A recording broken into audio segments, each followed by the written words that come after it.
Llegué a Barcelona en una lluviosa tarde de marzo. El vuelo se había retrasado 2 horas y cuando salí del aeropuerto me parecía que incluso el aire aquí me resultaba ajeno.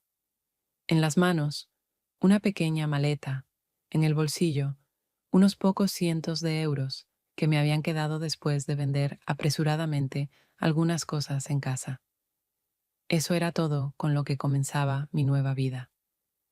La razón de mi llegada era sencilla y a la vez compleja: la traición. Esa palabra parece corta, pero encierra meses de dudas, noches sin dormir y aquel día en que todo se derrumbó. Mi exnovio y mi mejor amiga. Los encontré juntos. Primero fue el shock, luego la ofensa, después la certeza de que no podría seguir viviendo allí, donde todo estaba impregnado de recuerdos. Necesitaba huir a algún sitio para no ahogarme. En Barcelona tenía una conocida, con la que alguna vez trabajé en un café de temporada junto al mar. Ella aceptó alojarme, aunque antes de mi llegada ya me había dejado claro: una semana o dos puedes quedarte, pero no quiero problemas. Yo acepté agradecida, aunque por dentro sentía que el tiempo no estaba de mi lado. Su piso era pequeño, de 2 habitaciones, en un barrio donde las calles estrechas se entrelazaban como en un laberinto. Las ventanas daban a un balcón vecino donde siempre colgaba ropa tendida. Desde la primera noche entendí que no resistiría mucho tiempo allí. La cama incómoda, las constantes insinuaciones de la dueña de que debo ponerme en pie cuanto antes. Pero me aguantaba. Al día siguiente, recorrí varias cafeterías, preguntando por trabajo. En todas partes me respondían lo mismo: hacía falta experiencia, hacía falta papeles. Mis súplicas provocaban sonrisas corteses, pero nada más. Volvía a casa tarde, con los pies doloridos de tanto andar, y en la cabeza me daba vueltas una sola idea. ¿Y si me equivoqué? ¿Y si debía quedarme, aunque fuera con dolor? Unos días después, hojeando interminables anuncios en el teléfono, me detuve en uno que me hizo latir más fuerte el corazón. Se necesita niñera, 2 niños. Se ofrece alojamiento y comida. Experiencia mínima en trato con niños. Sentí un nudo en el pecho. Era una oportunidad. Había trabajado como animadora en un campamento infantil 2 veranos seguidos, así que al menos podía presumir de eso. Y lo más importante, alojamiento. Eso significaba liberarme de reproches ajenos y de la habitación estrecha. Escribí un mensaje, me presenté brevemente y dejé mi número de teléfono. No tuve que esperar mucho. Aquella misma tarde me llamó una voz masculina. Se presentó como Sergio. Hablaba pausado, pero con seguridad. Acordamos vernos al día siguiente en su casa. Colgué y me quedé mucho tiempo sentada en la cama, apretando el móvil entre las manos. Era mi primer rayo de esperanza desde que llegué. Pero junto con él apareció el miedo. ¿Y si no podía con la responsabilidad? ¿Y si los niños no me aceptaban? ¿Y si la esposa de ese Sergio me miraba igual que mi conocida, en cuyos ojos yo era una carga? Aquella noche di vueltas en la cama, escuchando cómo mi conocida hablaba en voz alta por teléfono y reía tras la pared, mientras yo solo pensaba en una cosa: si ese trabajo se convertiría en mi nuevo comienzo o en otro error más. Al día siguiente, cuando el sol ya se había alzado alto y las estrechas callejuelas de Barcelona se habían llenado de ruido, me dirigí a la casa de la familia que buscaba niñera. Y aunque el camino no era largo, en mi mente se volvió interminable, pues cada paso estaba acompañado por el pensamiento de que ese día podía definir mi destino más cercano. La casa a la que debía entrar se alzaba en una calle tranquila, donde los árboles viejos proyectaban sombra sobre la acera recta, y los balcones de los vecinos estaban adornados con flores que hablaban de manos cuidadosas. Parecía mucho más grande y cuidada que cualquier lugar que yo hubiera imaginado como refugio temporal. Toqué el timbre y el pecho se me encogió, como si en ese instante no solo se decidiera un empleo, sino también mi derecho a permanecer en esta ciudad. La puerta se abrió casi de inmediato y vi a dos niños, un chico de unos 8 años y una niña que parecía un poco mayor. Me miraban con esa franqueza que solo los niños pueden permitirse, sin máscara de cortesía, simplemente con curiosidad y una ligera duda sobre si yo podría formar parte de su mundo. Se presentaron como Marcos y Clara, y enseguida se unió a ellos un hombre de mediana edad, que entendí era Sergio. Se mostraba tranquilo, sonreía con amabilidad y me miraba a los ojos quizá con demasiada atención, como si intentara adivinar qué escondía yo tras la formalidad de un mucho gusto. Su esposa apareció unos minutos más tarde y la primera impresión fue totalmente distinta. Isabel entró en la habitación con paso decidido, como si ya supiera que yo debía superar su examen. No perdió tiempo en cortesías y enseguida hizo varias preguntas directas, entre ellas una que me atravesó como un cuchillo. No estarás pensando en quedarte mucho tiempo, ¿verdad? En ese momento sentí el frío en su tono, hábilmente envuelto en una sonrisa, pero que igualmente dejaba atrás de sí desconfianza y hostilidad oculta. Respondí con calma, intentando no mostrar desconcierto, aunque comprendía que Isabel no solo se interesaba en mis planes, sino que desde el principio me veía como una posible amenaza, y no porque realmente pudiera dañar a su familia, sino porque mi mera presencia en su casa era para ella una invasión. Sergio, en cambio, trataba de suavizar la dureza de su esposa. Decía palabras amables. Me preguntaba si me había resultado fácil llegar. Me ofrecía café, y el contraste era tan evidente que comprendí. Entre ellos existía cierta tensión que incluso una extraña, recién cruzado el umbral, no podía dejar de percibir. Los niños observaban todo a su manera. En sus miradas se leía la costumbre de escenas semejantes en las que no había espacio para el asombro, y fue precisamente esa reacción la que me hizo reflexionar. Quizá mi llegada no sería tan inesperada para ellos, pues ya estaban habituados a vivir en un hogar donde siempre pasaba algo entre sus padres. Cuando la conversación tomó un tono más calmado, Isabel fingió que sus palabras habían sido solo una prueba, pero yo sabía que no era una broma ni una frase casual. Era una señal clara de que no confiaba en mí, y tal vez nunca lo haría. Y aún así me quedé, porque no tenía otra opción, y aquella pequeña posibilidad de un nuevo comienzo me pareció mejor que regresar al callejón sin salida de mi pasado. A los pocos días de instalarme en la familia, empecé a notar lo que antes permanecía oculto tras la fachada de bienestar de aquella gran casa con su jardín cuidado y habitaciones ordenadas. Los niños, que solían hablar entre ellos con la naturalidad propia de su edad, mencionaron por casualidad durante un juego que sus padres discutían constantemente, y lo hicieron con tanta naturalidad que no parecía tratarse de algo excepcional, sino de una parte habitual de su vida, a la que ya se habían acostumbrado. Ese mismo día, al volver a casa un poco más tarde de lo habitual, me crucé con Isabel en el pasillo y enseguida percibí un perfume extraño, ajeno, que no tenía nada que ver con sus aromas habituales, que ya había aprendido a reconocer en poco tiempo. Aunque se comportaba como si nada hubiera ocurrido, en su prisa, en el modo en que escondió rápidamente el bolso en el armario y evitó la mirada de su marido, había algo imposible de ignorar.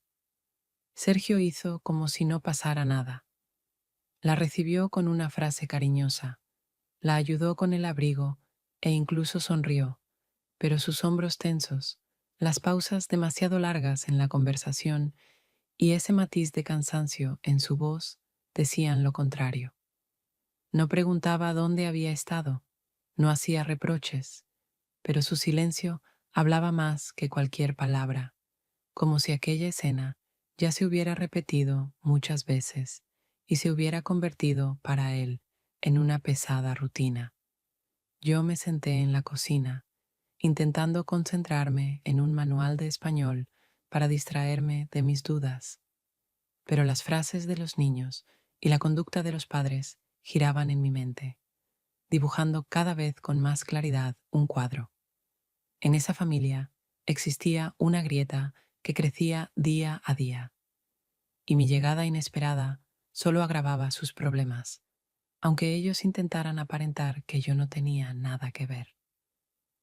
Clara, que solía ser más abierta que su hermano, me dijo en voz baja a la mañana siguiente, mientras desayunábamos, que su papá dormía muchas veces en el salón, porque mamá se enfadaba cuando él entraba en la habitación. Yo solo asentí, tratando de ocultar mi sorpresa, pero dentro de mí crecía la inquietud. Los niños vivían en un ambiente en el que el amor se había convertido en conflicto y el apoyo mutuo en una fría distancia, y yo, sin querer, era testigo de esa descomposición. Desde ese momento ya no pude mirar a su familia del mismo modo. A pesar de la imagen de bienestar y corrección hacia afuera, empezaba a revelarse otra realidad, en la que cada uno representaba un papel. Isabel, el de esposa segura de sí misma.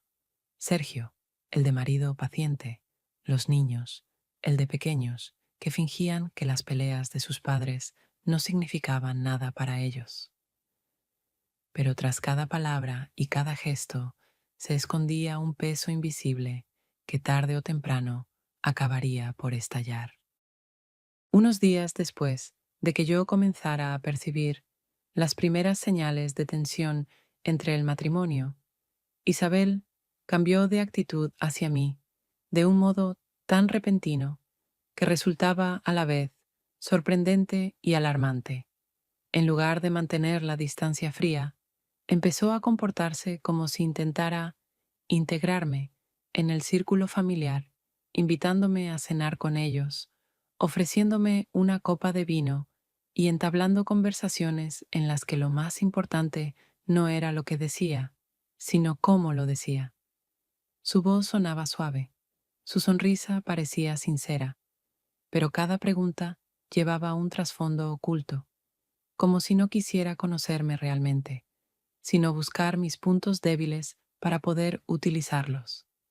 A veces se inclinaba hacia temas filosóficos que en apariencia eran triviales, pero que en realidad buscaban probar mi reacción. Y una noche, cuando nos quedamos solas en la mesa, Isabel me preguntó de repente: Lucía, ¿tú crees en la fidelidad en el matrimonio? Su sonrisa no coincidía en absoluto con la mirada en la que sentí un reto afilado. Intenté responder con calma, limitándome a palabras generales sobre que la fidelidad es una base importante en las relaciones, pero en sus ojos pasó un destello que no supe interpretar bien. ¿Era burla por haberme hecho sentir insegura o solo constataba que yo no tenía derecho a opinar sobre la vida conyugal siendo una extraña? Al día siguiente, repitió su estrategia de forma más velada, preguntando sobre mi vida personal, mis antiguas relaciones e incluso por qué me había atrevido a venir aquí cuando podía haberme quedado en casa. Y aunque aquello podía parecer mera curiosidad de una anfitriona hacia la nueva empleada, yo no podía quitarme de encima la sensación de que Isabel no quería amistad ni cercanía, sino que solo me ponía a prueba, buscando grietas en mi verdad. Su conducta era doble. De día, en presencia de los niños, mostraba amabilidad y respeto, como si yo me hubiera vuelto parte indispensable de la casa, pero cuando estábamos a solas, sus palabras adquirían otro tono, y aunque la entonación conservaba una aparente cortesía, cada frase parecía un insinuante recordatorio de que me veía como una competidora, incluso si oficialmente nuestras posiciones no tenían nada en común. Yo trataba de no reaccionar de forma brusca, me mantenía educada y comedida, consciente de que cualquier respuesta imprudente podía volverse contra mí. Sin embargo, cada una de esas charlas me dejaba un sabor amargo, y cada vez me convencía más de que Isabel jugaba su propio juego, en el cual mi papel ya estaba decidido.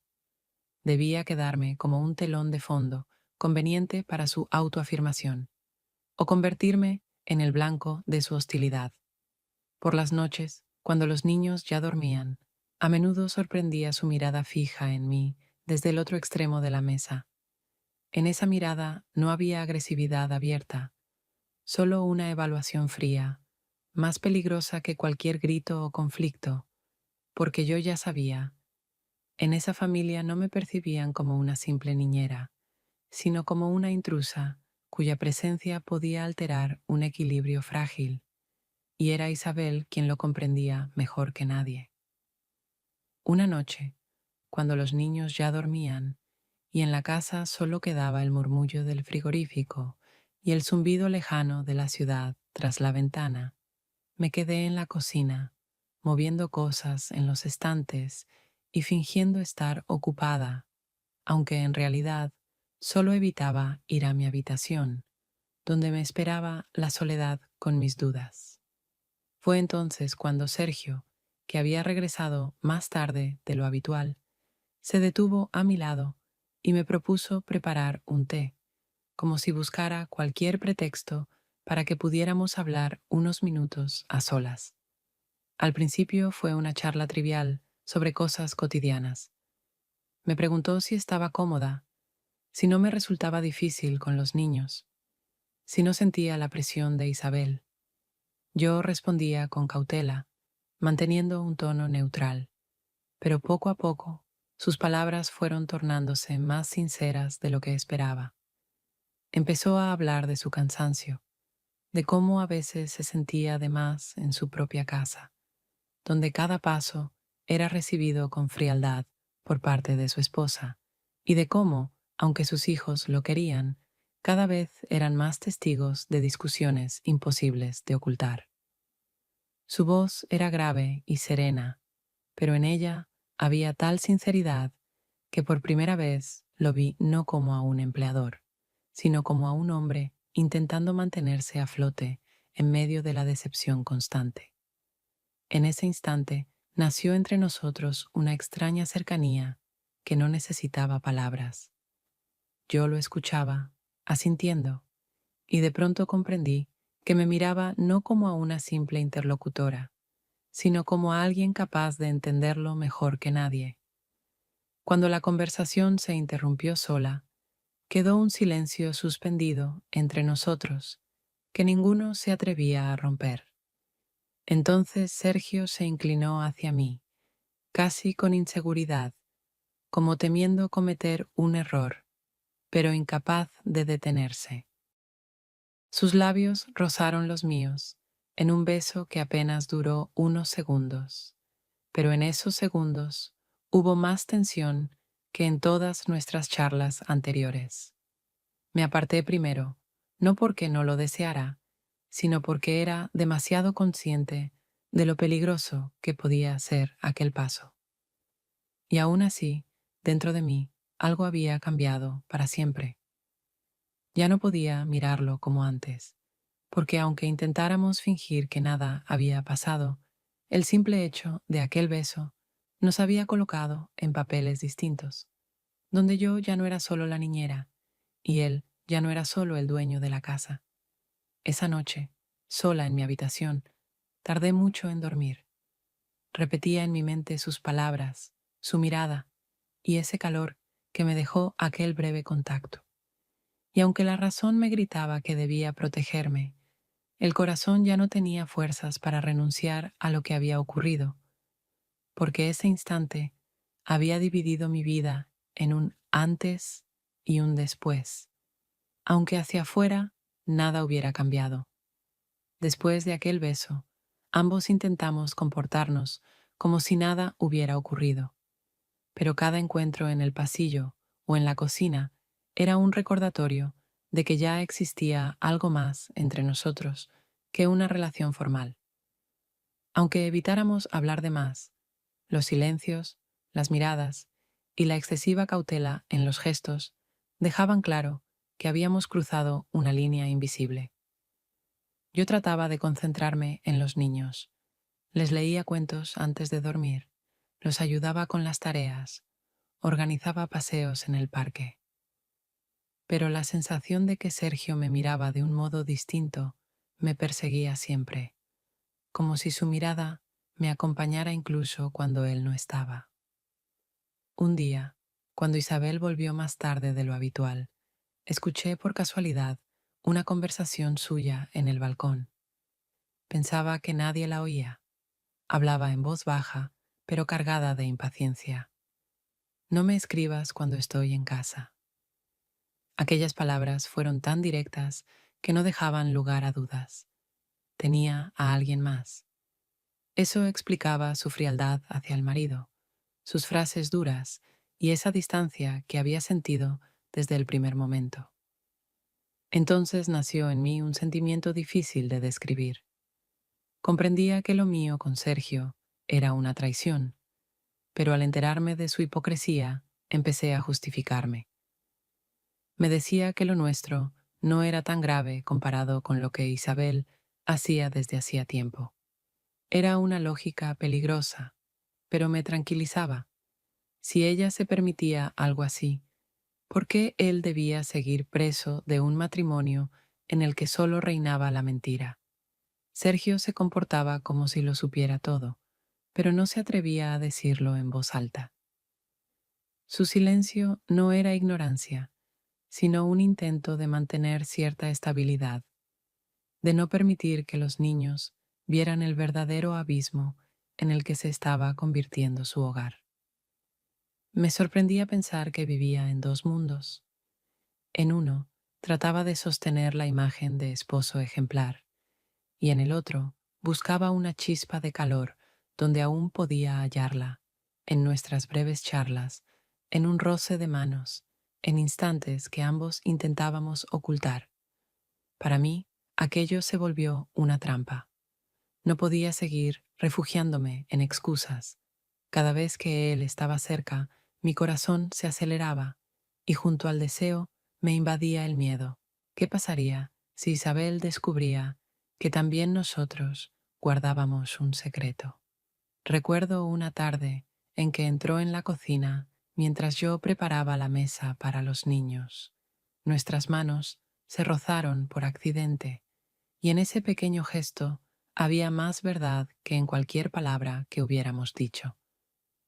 Comprender que Isabel jugaba a ser la esposa perfecta mientras tenía a otro hizo que lo nuestro me pareciera menos pecado. Era un autoengaño, pero me ayudaba a dormir cuando la culpa me asfixiaba. Me repetía que la verdadera traición era la de ella y que lo nuestro era solo una debilidad, quizá lo único que lo mantenía vivo en ese matrimonio. Pero cada noche, cuando me quedaba sola, sabía la verdad. Este triángulo se sostenía en la mentira de los tres, y tarde o temprano explotaría, porque ninguna verdad puede ocultarse para siempre, sobre todo en una casa donde las paredes estaban acostumbradas más a las discusiones que a la risa, y donde incluso los niños entendían mucho más de lo que los adultos querían admitir. Pasaron varias semanas desde que comprendí la verdadera naturaleza de su matrimonio, y cada día traía más señales de que el equilibrio en aquella casa se sostenía solo por costumbre y miedo a perder la apariencia de orden. Isabel salía cada mañana al trabajo, dejando tras de sí el rastro de un perfume caro. Sergio se quedaba cada vez más tiempo, en silencio frente a la mesa de la cocina, mirando su taza de café, como si buscara respuestas en el fondo. Los niños, habituados a la tensión, intentaban ocultar su inquietud en pequeños juegos y preguntas inocentes que revelaban su deseo de conservar al menos un trozo de normalidad. Una noche, cuando el regreso de Isabel se demoró hasta bien entrada la madrugada, estalló una discusión que escuché desde mi habitación. Al principio fueron frases bajas, apenas reproches velados. Luego, las voces subieron de tono hasta que finalmente Sergio lanzó una frase cargada de rabia contenida, como si ya no pudiera soportar más años de frustración. Isabel respondió con dureza, con un tono desafiante, y aunque no alcancé a oír cada palabra, el sentido era claro. Ella rechazaba cualquier reproche, sin admitir la menor culpa. Los niños ya dormían, pero la tensión se extendía por toda la casa, impregnando las paredes con la huella de sus gritos. Me senté en la cama, hecha un ovillo, sin saber si salir para ofrecer alguna ayuda o quedarme al margen para no convertirme en testigo de lo prohibido. La pelea terminó de golpe, y poco después escuché pasos en el pasillo. Era Sergio. Pasó frente a mi puerta, se detuvo como si quisiera llamar, pero no lo hizo. Después de unos instantes, comprendí que esperaba que yo saliera, y así lo hice. En la cocina estaba sentado, con los brazos apoyados sobre la mesa, la cabeza inclinada, el rostro marcado por un cansancio imposible de disimular. Cuando entré con cautela, levantó los ojos y dijo en voz baja: «Ya no lo aguanto más». En sus palabras no había dramatismo ni deseo de impresionar, solo la verdad desnuda de un hombre que llevaba demasiado tiempo soportando en silencio y al fin se lo confesaba a alguien. Me senté frente a él y durante mucho rato permanecimos callados, cada uno sumido en sus pensamientos, pero en aquel silencio había algo distinto. No era vacío, sino una presencia que nos daba inesperada calma. Quise decir algo, quizá una palabra de consuelo, o la típica promesa de que todo mejoraría, pero no encontré voz. Entonces Sergio puso su mano lentamente sobre la mía, no pidiendo compasión, sino permiso para no sentirse solo por un momento. Ese gesto, tan simple y tan fuerte a la vez, me impidió apartar la mano, aunque mi razón me gritaba que ese era un paso sin retorno. Cuando la noche se hundió en su silencio más profundo y toda la casa quedó en penumbras, nos quedamos los dos solos, sin barreras ya entre nosotros. En sus brazos no sentí solo deseo o la huida de una realidad insoportable, sino más bien un intento desesperado de hallar refugio, aunque fuera por unas horas. Aquella noche no fue solo la continuación de nuestra cercanía anterior, sino la confirmación definitiva de que ya no podríamos volver a los papeles que al principio intentamos imponernos. Incluso si a la mañana siguiente volvíamos a ponernos las máscaras, ya era evidente. Habíamos entrado en un camino que inevitablemente traería consecuencias, por mucho que intentáramos ocultar la verdad. Después de aquella noche en la que Sergio y yo cruzamos definitivamente la línea que separaba al empleador de la empleada, en realidad, al marido de otra mujer y a una extraña. Mi vida en esa casa comenzó a tejerse de mentiras constantes, que como hilos invisibles me iban envolviendo cada vez con más fuerza. Aunque cada una parecía una nimiedad aislada, juntas me daban la sensación de que ya no controlaba ni un solo instante de mi existencia. Con los niños fingía calma, seguridad y equilibrio, como si nada pasara, aunque por dentro me estremecía cada vez que los escuchaba hablar de sus padres. Ahora encontraba más peso en sus palabras. Eran demasiado mayores para no entender que algo andaba mal en la familia. Y aunque sus preguntas sonaban ingenuas, yo sabía que buscaban en mí una confirmación de sus miedos. Tenía que responder con falsedades, decir que todo estaba bien, que mamá y papá se querían, que las discusiones eran normales en cualquier familia. Aunque veía en sus ojos la necesidad de hallar sinceridad en mis frases. A Isabel le mentía cada día, incluso en los intercambios más banales. Le agradecía el trabajo, aparentaba gratitud por su confianza, asentía a sus comentarios y sostenía conversaciones que me parecían trampas. Sentía que aquella rutina era un juego de supervivencia. Si me permitía una sola imprudencia, ella descubriría mi debilidad. Respondía a sus sonrisas con sonrisas, pero tras las mías se escondía el temor de que en cualquier momento me lanzara un reproche directo o me echara de la casa. A Sergio era a quien más mentía, y de la manera más absurda, pues lo hacía no por miedo, sino por desesperación. Le decía que podía llevar la carga de nuestro secreto, que aceptaba todo tal como era, que no temía a Isabel, ni me angustiaba el futuro, que soportaba su silencio indeciso. Pero cada encuentro con él me dejaba un peso dentro que intentaba ocultar. En realidad sabía perfectamente que cuanto más prolongáramos el engaño, mayor era el riesgo de ser descubiertos. Recuerdo las noches en que coincidíamos a solas en una habitación, y él me miraba como queriendo decir más de lo que se atrevía. Yo sonreía y le aseguraba que todo estaba bajo control, pero dentro de mí crecía un pánico mudo. Alguien acabaría notando el cambio en mi comportamiento. Alguien descubriría que ya no era la misma. Entonces, todas mis palabras se derrumbarían, dejando expuesta una verdad capaz de destruir no solo mi vida, sino también aquel hogar. La mentira se volvió mi segunda piel. La repetía tan a menudo que a veces me sorprendía creyendo en mis propias palabras, y eso me asustaba más que el peligro de ser descubierta.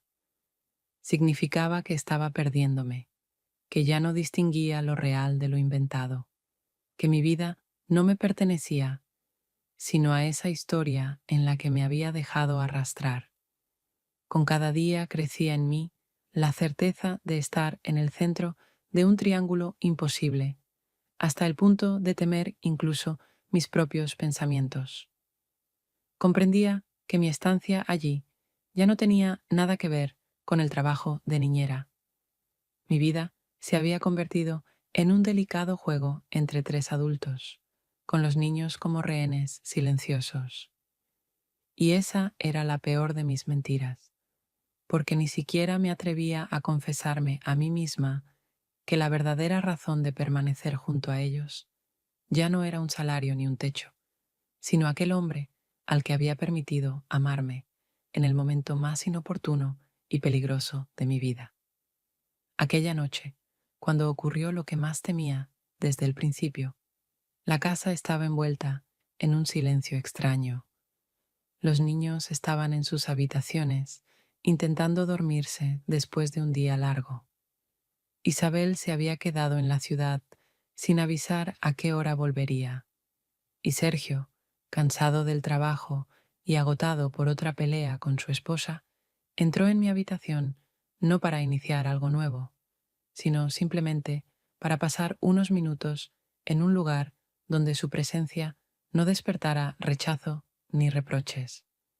Nos sentamos al borde de la cama, conversando a medias, sobre todo de los niños, de sus pequeñas alegrías y problemas, y aunque ambos sabíamos que esa cercanía era peligrosa, ninguno fue capaz de apartarse del otro, porque en esa habitación, por primera vez en mucho tiempo, él sentía que alguien lo escuchaba, y yo, que alguien me veía.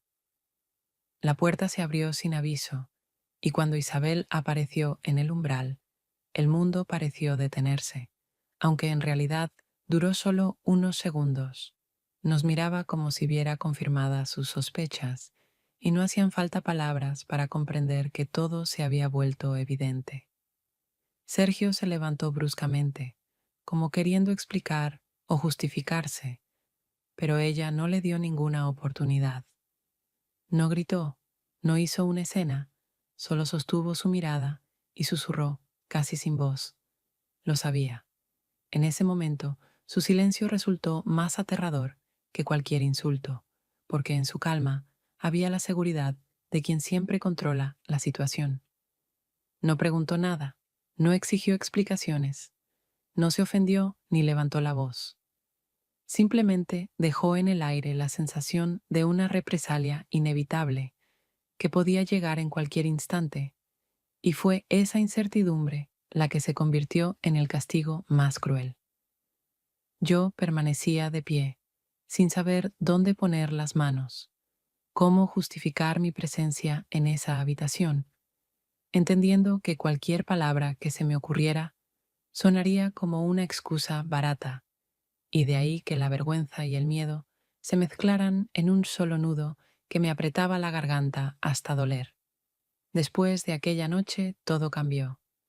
Isabel no volvió al tema directamente. No mencionó ese momento en sus conversaciones, no fingió que nada había pasado, pero su presencia se volvió insoportablemente pesada. Ya no me miraba como a una simple empleada.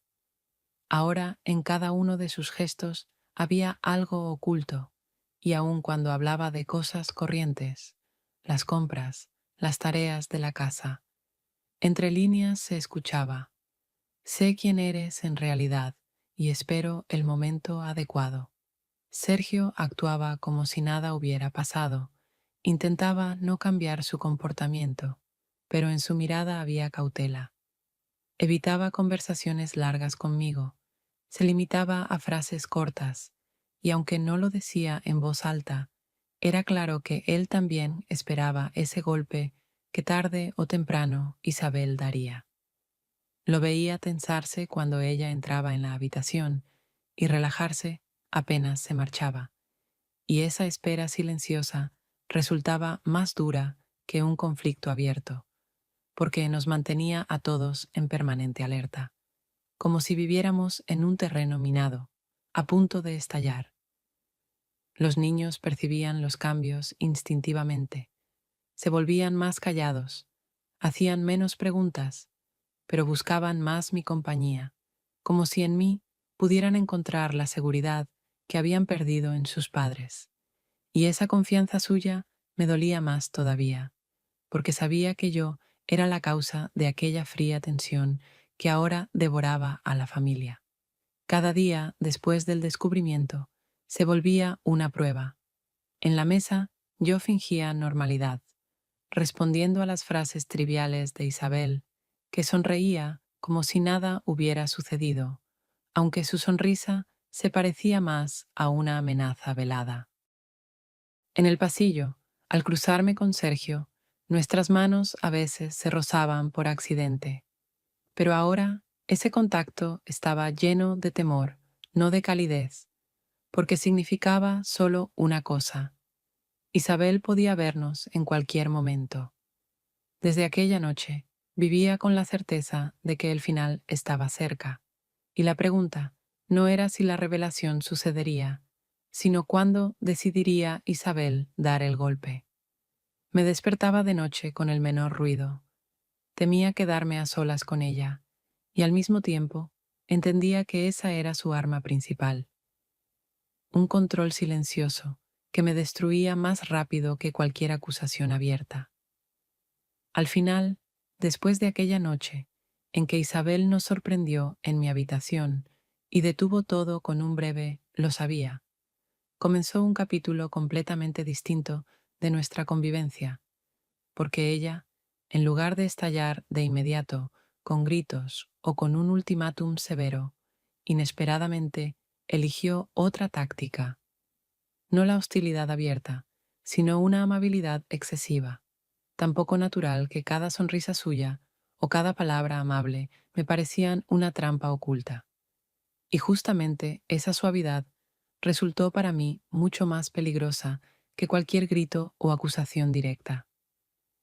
Empezó a invitarme con más frecuencia a pasar tiempo juntas, lo cual ya resultaba extraño, pues apenas unas semanas antes Isabel me lanzaba preguntas frías y me hacía sentir que yo era indeseada allí.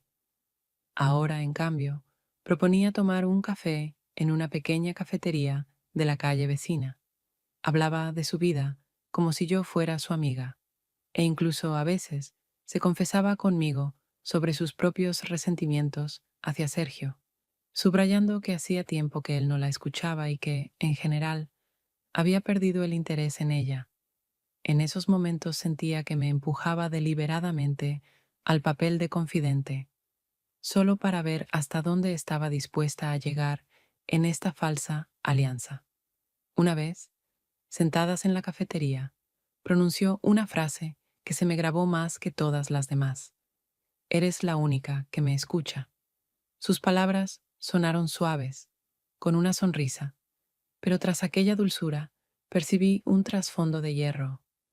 Estaba jugando un juego en el que yo debía situarme de su lado, aunque no quisiera, y al mismo tiempo comprendía que negarme a jugar significaba convertirme de inmediato en su enemiga.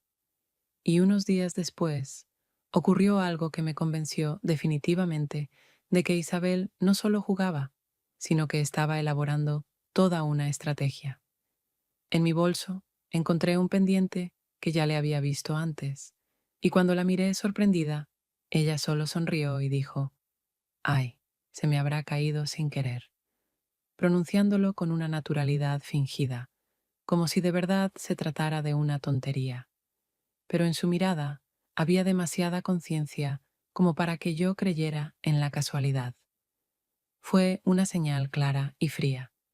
Quería que yo supiera que me vigilaba, que controlaba el espacio a mi alrededor y que cualquier movimiento mío podía convertirse en una prueba para ella. Desde entonces, Isabel comenzó a combinar con maestría sus papeles. En presencia de los niños y de Sergio, se mostraba atenta, sonriente, incluso afectuosa, siempre subrayando lo agradecida que estaba por mi ayuda. Pero cuando nos quedábamos a solas, sus palabras y sus gestos adquirían otro matiz, y yo ya no podía distinguir si intentaba hacerme sentir culpable o simplemente me empujaba a mentir aún más.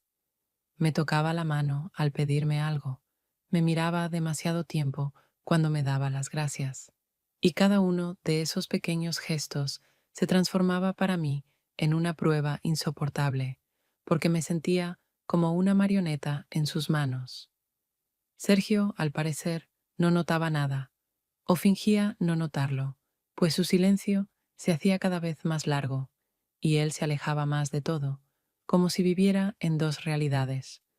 Una, los niños, el trabajo, la rutina, y otra, su mundo interior, donde solo quedaba espacio para el cansancio y la desilusión.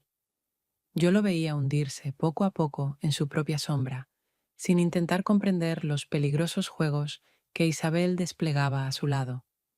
Para mí, en cambio, cada día se transformaba en una espera constante. Ya no sabía en qué momento ella decidiría dar el golpe, si lo haría abiertamente, si prepararía todo para que Sergio empezara a dudar de mí, o si usaría a los niños para destruir lo poco que quedaba de confianza entre nosotros. Me despertaba cada mañana pensando que ese día podía ser el día, y me acostaba con la sensación de que había pasado otra jornada bajo su control invisible, en el que cada gesto, cada palabra y hasta cada mirada podían formar parte de un guión ajeno. Lo peor era que yo empezaba a perder mis referencias. Ya no podía distinguir la atención sincera de la ironía encubierta, la amabilidad verdadera de la fingida.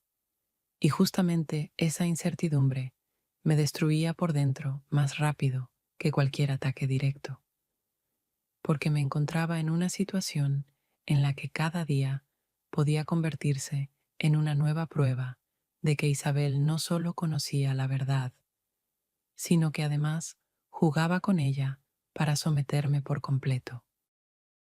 Unas semanas después, ocurrió en la casa algo que, por un tiempo, apartó todos nuestros conflictos ocultos, pero que al mismo tiempo los volvió aún más peligrosos, porque ahora adquirieron una nueva dimensión. Marcos enfermó de repente. Al principio parecía un simple resfriado, pero ya al día siguiente la fiebre subió tanto que hubo que ir al hospital. Y precisamente ese momento se convirtió para mí en el punto en que comprendí que Isabel no solo me veía como una amenaza, sino que también era capaz de utilizar cualquier situación para hacerme sentir culpable de lo que les pasaba a sus hijos. Yo estaba sentada junto a la cama de Marcos en la habitación del hospital, apretando su pequeña mano entre las mías, tratando de tranquilizarlo, al menos con mi presencia, porque deliraba de fiebre y llamaba constantemente a su madre. En ese instante, Isabel se inclinó hacia mí. Su rostro estaba demasiado cerca como para que pudiera evitar su mirada, y dijo en voz baja, pero con tanta seguridad, que sus palabras me hirieron más que un grito. Mira lo que has hecho con los niños. Estás destruyendo su vida, igual que la tuya. Sentí que mi corazón se detenía un segundo, porque por primera vez en todo ese tiempo Isabel no disfrazaba sus acusaciones con sonrisas o insinuaciones ambiguas. Hablaba directamente, aunque en susurros, para que nadie más la escuchara. Y en esa franqueza había una sencillez cruel que me hizo dudar de mis propios actos. Miraba el rostro pálido del niño, escuchaba su respiración entrecortada, y las palabras de Isabel resonaban en mi cabeza como una sentencia. Estás destruyendo su vida. Sergio en ese momento estaba en el trabajo y solo podía llegar más tarde, así que nos quedamos las dos solas en la habitación, y esa situación le daba a Isabel la oportunidad perfecta de actuar sin testigos. No gritaba, no me difamaba, simplemente, de vez en cuando, se inclinaba y decía frases que mezclaban su preocupación por el niño con una acusación velada hacia mí. Y eso me hacía sentir como si el suelo desapareciera lentamente bajo mis pies, dejándome suspendida en un vacío donde cada respiración parecía una justificación. Intenté decir algo en mi defensa, pero las palabras se me atascaban en la garganta, porque cualquier explicación resultaba absurda junto a un niño enfermo. ¿Cómo podía demostrar que no tenía nada que ver con su enfermedad si mi sola presencia en esa casa ya era motivo de tensión que los niños percibían cada día? Guardaba silencio, y en ese silencio Isabel encontraba la confirmación de su propia razón. Cuanto menos respondía yo, con más fuerza sonaba su convicción de mi culpa en sus siguientes palabras. Cuando por la tarde llegó Sergio, corrió enseguida hacia su hijo. Lo abrazaba, le acariciaba la cabeza, preguntaba al médico por su estado, y en sus ojos había tanta angustia que no veía nada más. Isabel, en cambio, se mantenía serena, incluso tierna, ayudaba a la enfermera, pero cada vez que nuestras miradas se cruzaban, yo sentía en sus ojos la misma frase que me había susurrado antes. Tú tienes la culpa. Aquellos días en el hospital fueron para mí una tortura, porque ya no sabía qué era real y qué era imaginado. Quizás Isabel tenía razón, y mi llegada no había hecho más que profundizar sus problemas. Quizás eran mis mentiras y mi presencia las que habían vuelto a los niños más vulnerables de lo que eran antes. Y si era así, resultaba que no solo destruía las relaciones de los adultos, sino que también me convertía en una sombra sobre la infancia de esos niños, una infancia que nunca podrían volver a vivir. Y aunque los médicos aseguraron que la enfermedad era una infección común, que nada tenía que ver con quién ni cómo cuidar al niño. Las palabras de Isabel se quedaron conmigo para siempre, porque fueron ellas las que me hicieron sentir por primera vez que tal vez, en este juego, yo no era ni víctima ni testigo externo, sino cómplice de una tragedia que con cada día se acercaba a un final inevitable. Unos días después de que Marcos se recuperara y nos dieran el alta del hospital, la vida en la casa pareció volver a su rutina habitual.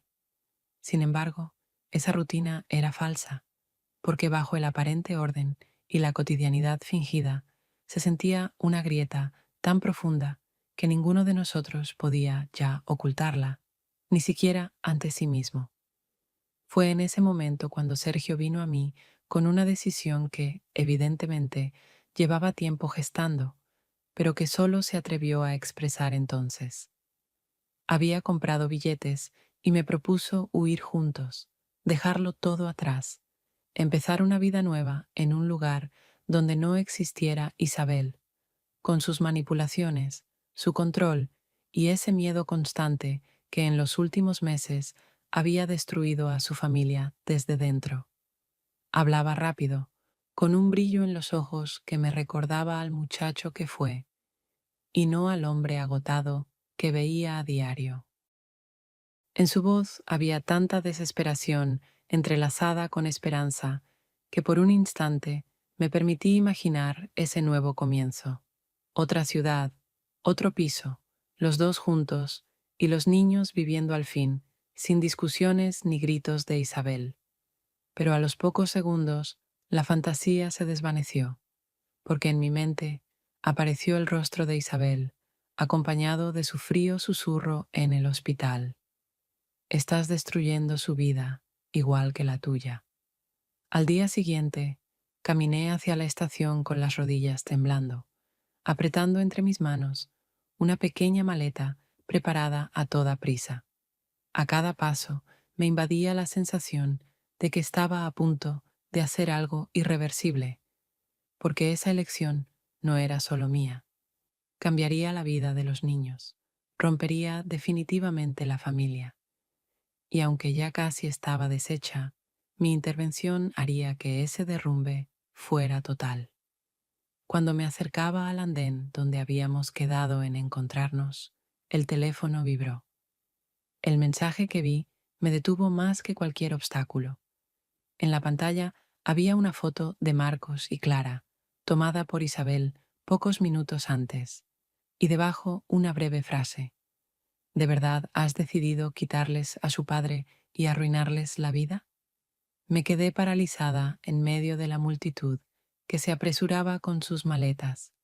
Los anuncios de trenes llegaban desde los altavoces. La gente pasaba sin reparar en mí.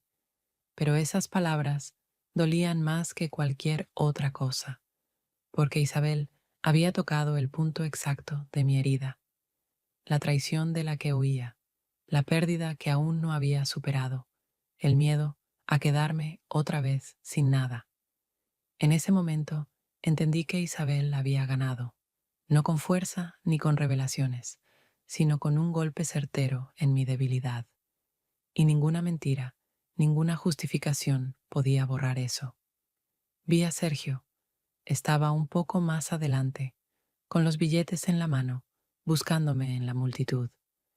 Estaba tan cerca que bastaban unos pasos para llegar hasta él, pero mis piernas no me obedecían. En vez de avanzar, di un paso atrás, luego otro, y en unos segundos me mezclé con la gente que se dirigía a otras salidas. Mi corazón latía como si quisiera escapar de mi pecho, pero al mismo tiempo sentía un vacío, porque sabía que él se iría solo y yo me quedaría aquí, atada para siempre a esa casa, a esa derrota y a esa verdad que nunca pude aceptar.